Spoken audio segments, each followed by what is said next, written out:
What's good, Dogmatica Nation? Today we have our first real deck profile on the channel here, Jurracs.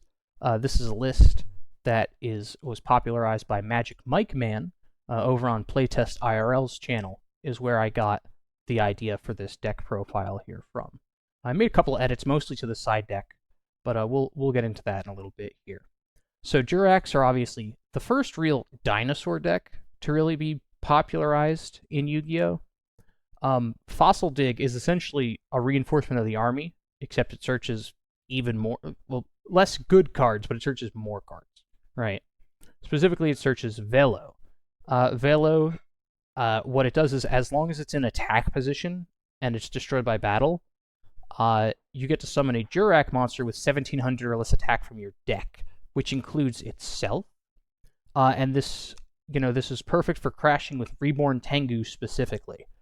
Reborn Tengu, of course, having 1700 attack, and it always wins. If your opponent continues to summon them in attack mode, which they don't usually. Usually they'll catch on to what you're trying to do and turn it to defense. But basically what you'll do is you'll crash in and trade all three, and then you'll go into Alo, and then you'll activate Alo, and you'll switch into back into Velo. So the next time they beat over it, you go into like Waiba or Dino, whatever your combo, or another Alo. Whatever your heart desires, really. And so Guaiba, this card didn't really see much play until Dino Rabbit format, but it fits in perfectly here, obviously, because it's a Jurrac name. Now, what's interesting is, much like Velo, it's also good at crashing with cards, because the way this card is worded, you actually get to summon even if your monster is destroyed, right? So even if Guaiba crashes with Tengu, it'll float into your Velo or whatever you need it to, right? So Alo, of course, is, you've probably seen this most of all from your Ultimate Conductor Tyranno lists, where it was just the only level 1 dinosaur tuner, but it does have an actual effect. What it does is it lets you swap out into any Jurrac that you need. It's also our only rekindling target, which may seem bricky, but we have 3 copies of Fossil Dig, 3 copies of Alo, 3 copies of Velo, 2 copies of Guaiba. All of these cards get us to Alo. So, and we have upstarts, right? So we're getting to him, right? We're getting to at least 1 or 2 of him before we activate a rekindling. And of course, the last Jurrac name here is Jurrac Dino. If Jurrac destroyed an opponent's monster by battle, this turn you contribute a Jurrac monster. It can be itself, but it doesn't have to be itself, to draw 2 cards, right? So what's really nice is your opponent can punch in, you can activate Forbidden Lance, and then during their end phase, you contribute itself or another Jurrac and draw 2 cards, right? And obviously, not only do we have the lances, but we have strings, but we'll get there when we get there. Thunder King Ryo is honestly the card of the format. I think the next deck profile I'm going to try to do something that isn't control-focused, because I feel like I'm trying to show off how cool this format is, and this far it's been like, how do you do, fellow normal summon Thunder King set does shoot past players? But yeah. Excellent versus Synchro summoning, XZ summoning, big boss monsters like BLS, and even more importantly, honestly, is it prevents searching. So like the heroes and all that. Gravekeepers trying to search their Necro Valley. In some test games, I was against Gravekeepers, and this card was MVP. It couldn't beat over Spy, but who cares? Like, they just couldn't activate Necro Valley. We have, of course, 2 Veilers with the 3rd copy in the side deck. This is honestly just because there's just a lot of combo decks that it does hit, but this deck struggles with hero matchup specifically. Hero Beat is a really tough matchup, and while Thunder King helps, and our triple MST and Heavy Storm are good, the monsters, it doesn't do, Veiler doesn't do anything. And if we don't draw a Lance, we can't even really beat over an Alias a lot of the times. It's really annoying. But yeah. So on to our spell cards. As you can see, we are on 15 3-ofs. Well, 5 3-ofs for 15 cards total, right? We're on the triple Fossil Dig, which is the road of our deck. We're on triple Rekindling, which our only target is Alo, but when you activate Rekindling, and you bring back, let's say, 2 Alos, and you have all your other names in your graveyard, you can go into 2 level 4s for an XZ summon because it'll swap into one of them. You can go into a level 4 and a level 3. You can go into level 5s, right? You'll notice most of our extra deck is level 5s, 7s, and 9s. That's just because of how the levels line up, right? We have level 3 tuners and level 1 tuners, including Valor. Valor for synchros actually comes up a lot, especially when you mind control something.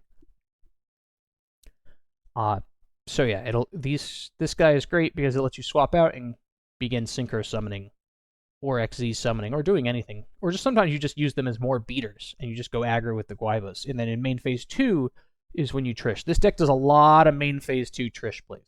Let me take a nice sip of water here. Stay hydrated. Forbidden Lances are, of course, critical to our strategy, as are the 2 Shrinks. Shrink is nice for those guys that are just a little bit too big to beat over with Lance, right? Because Lance plus this is only like a 2500 effective attack. So like you can crash with like a Stardust. But like a Scrap Dragon or something bigger, or Trishula, if they go Trishula Pass, you're going to need Shrink to get over it. So it's nice. Sometimes I'll side out 1 or 2 of them, depending on the matchup. It's not very good versus heroes, right? And of course, we're on triple MST as our last 3 of, just for trying to get rid of as much back row as possible. Because when people in this format really do fear Heavy Storm, so they'll usually set 1 or 2 back row at a time. So just having the 1 MST is usually enough. Heavy Storm for a similar purpose, obviously, but more for blowout decks like Gravekeepers. We have, of course, the staples, Dark Hole and Monster Reborn. Another thing is, keeping in mind that Book of Moon is limited in this format, I really like to think of these Shrinks as... there we go, I fixed it. I like to think of these Shrinks as like copies 2 and 3 of Book of Moon, right? Because Book of Moon, you can flip down monsters that have high attack and low defense, like the hero monsters and all that, and then beat over them and you're happy-go-lucky. Right? And of course, you side it out versus things like Gravekeepers and such. Onto the extra deck. This is pretty standard. The only thing that you might see different is the double Cataster. The reason why I have 2 Catasters here is for the agent matchup specifically. A lot of times you can kind of summon this guy versus agents, and they kind of have to out him. Like they have to use like Chaos Orc or something. Otherwise, they just can't deal with it. So that's why we have the second one to go aggro with, but 1 to just pass. We have, of course, Librarian, as we are a combo deck, and it's just one of the best level 5s in the format. It's great to do before you combo off, or yesterday I was playing against Dragunity in my test games, and so I summoned this, and he had to Book of Moon it before doing his Synchro Summon plays. Because the last card in my hand was Max C, so I already had the Max C going, and he's like, yeah, I can't let him get more value off of this. So it can be used for your opponent's Synchros as well to draw cards. And we have, of course, the archetype-specific Jurrac Velfido. Basically, this card's stats, based on the levels we have, it's always going to be 1900 attack and 1900 defense, unless, of course, it gets Book of Moon. What its effect is that if it attacks a defense position monster, you can destroy that monster automatically. So it's like Drillroid, right? No Gravekeeper Spy effect, no Raikou, no Hamster, no... What are people? Dark Mimic, as people have started playing lately as an additional tour guide engine. None of that. None of those shenanigans with Velfido. So he's got the lowest attack, but he's got great utility. Obviously, when I was playing against Gravekeepers yesterday, this came up. Brionic. Level 6s are kind of tricky because you need 2 Alos in play, plus an additional summon. But you can make it, and it's just objectively the level 6. Same with our level 8s. We have Scrap Dragon. You have to choose between Scrap Dragon or Stardust for your level 8 slot. But I think this is just a little bit better. Helps you push for game. You can pop a dead, like, Solemn Warning. When you push for game, you might not have life points left to use Warning, so just pop a dead Warning, pop an extra Fossil Dig you didn't need. Something like that.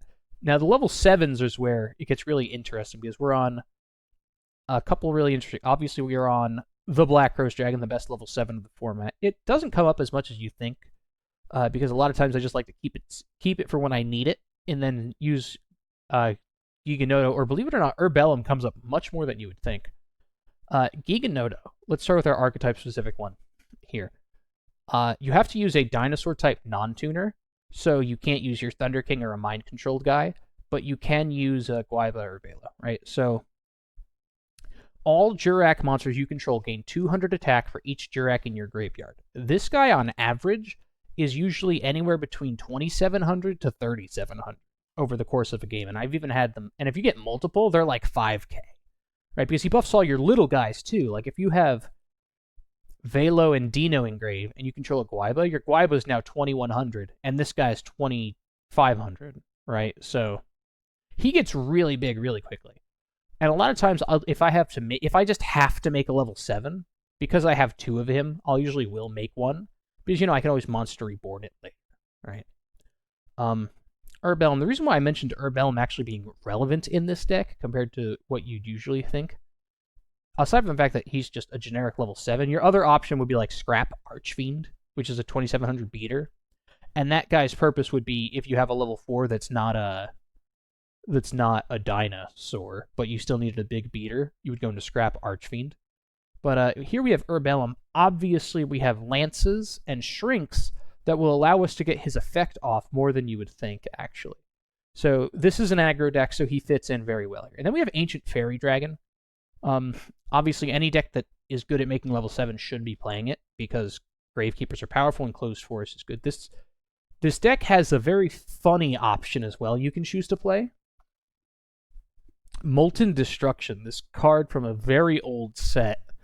Here, I always get Magic Ruler and Metal Raiders mixed up, but those are both 2 of my favorite sets. Very old card.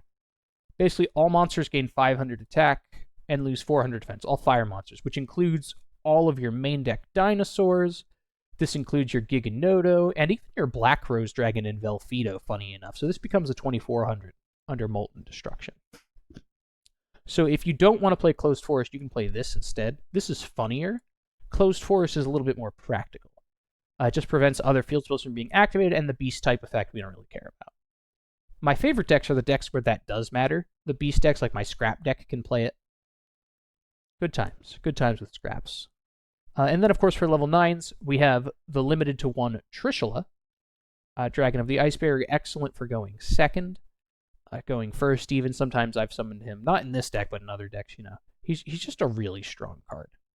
And then, of course, we have Mistworm for closing out those OTKs. Comes up more than you think, but I didn't really summon it in testing yesterday.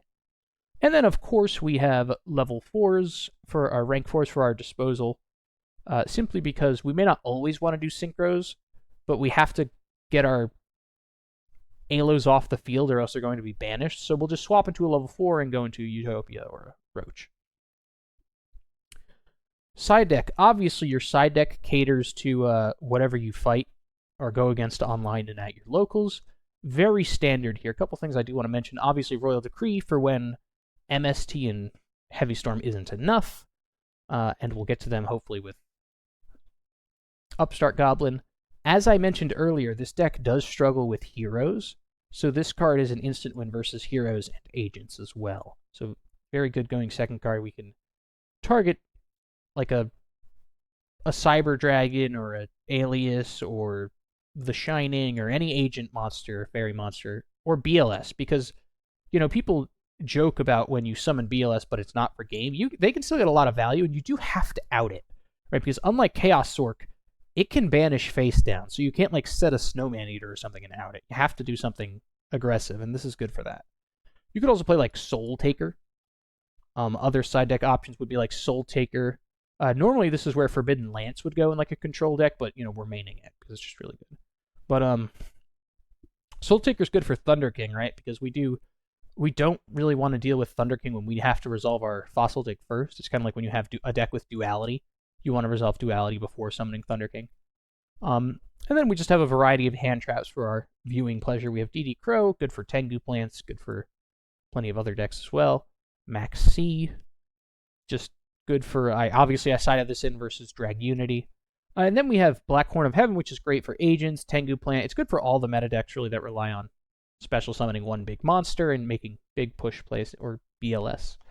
So that's pretty much the deck.